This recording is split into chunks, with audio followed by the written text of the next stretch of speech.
ఏం ఆటలరా పొద్దంతా గదే పనా? ఆటలేమన్నా తిండి పెడతాయా? వొయ్యి పట్టుపో అని తిడుతుంటారు ఇండ్లల్లా. అయితే బడిలా లేదంటే ఇంట్లా. బయటకు పోవులు లేదు, ఆడులు లేదు. బగ్గ మార్కులు రావాలి, ర్యాంకులు కొట్టాలి, గట్లయితేనే పోరలు తెలివికొచ్చినట్టు అనుకుంటారు. కానీ చదువుతో పాటే ఆటలు కూడా ఉండాలబ్బా. అట్లా అని అందరు ఆడేటియే మనోళ్ళు కూడా ఆడితే ఎట్లా? కొత్త తవ్వాల పోవాలే కదా.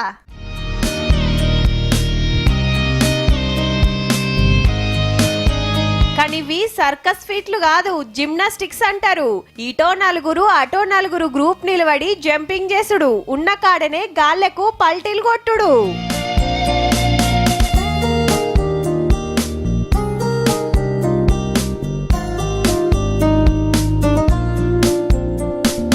హన్మకొండ జవహర్లాల్ నెహ్రూ స్టేడియంలా బడి పిల్లలకు ట్రైనింగ్ ఇస్తున్నారు. పొద్దుగాల 6కెళ్ళి 8 దాకా, మళ్ళా పొద్దుముక 4 గంటలకెళ్ళి 7 వరకు. Roman rings, parallel bar, vaulting table, floor exercise, horizontal bar, pommel horse, ఇట్లా తీరొక్కటి.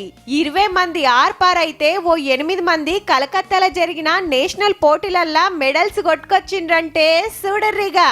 నేను ఇప్పటికీ 2 నేషనల్స్ ఆడినా. ఒకటి కోల్కత్తా, SGF 2 ఆడినా కోల్కత్తా. అలానే balancing beam, floor exercise, uneven bar, vaulting చేసిన. పోరలను పొద్దుగాల లేపి 4 తీర్ల ఎక్సర్సైజులు చేయమంటేనే అమ్మో నాకు నిద్ర వస్తుందని బజ్జి ఉంటారు. కానీ గీళ్ళు ఎట్లా కష్టపడుతున్నారో. నేను ఫస్ట్ టైం నేషనల్కి వెళ్ళాను కోల్కతా. స్టేట్ మీట్లో సెలెక్ట్ అయ్యి కోల్కతాకి వెళ్ళాను. నేను SGF కోల్కతాలో ఆడాను. ఫస్ట్ టైం నేషనల్ ఆడా అక్రోబాటిక్స్లో. నేను ఒలింపిక్ ఆడాలను. ట్రైనింగ్ ఇస్తున్నది గీ మేడమే, పేరు దేవిక. నెక్స్ట్ CM కప్ కాంపిటీషన్స్కి ప్రిపేర్ చేస్తున్నాం పిల్లల్ని. హాస్టల్లో దగ్గర టోటల్ 21 మంది పిల్లలు రీజనల్ స్పోర్ట్స్ హాస్టల్లో ఉన్నారు. జిమ్నాస్టిక్స్ లా ట్రైనింగ్ తీసుకుంటే ఒలింపిక్ దాకా పోయే ఛాన్స్ ఉందట. ఒక్క ఆటలో 2 ఆటలో కాకుండా అన్ని తీర్ల ఆడియాలే, అన్నిట్లా ఎంకరేజ్ చెయ్యాలే కదా మరి.